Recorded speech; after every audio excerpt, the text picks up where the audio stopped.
Aksi seorang supir yang nekat menerjang bahaya demi keselamatan truk tangki Pertamina viral di media sosial.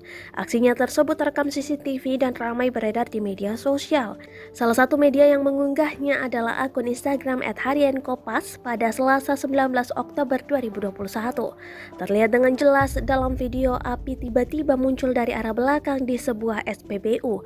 Api terus merembes melewati truk tangki Pertamina yang masih terparkir. Dengan sigap, seorang pria yang merupakan supir langsung menaiki truk tangki Pertamina tersebut untuk memindahkannya. Seketika api yang menjalar tiba-tiba hilang. Warganet pun mengapresiasi tindakan supir tersebut.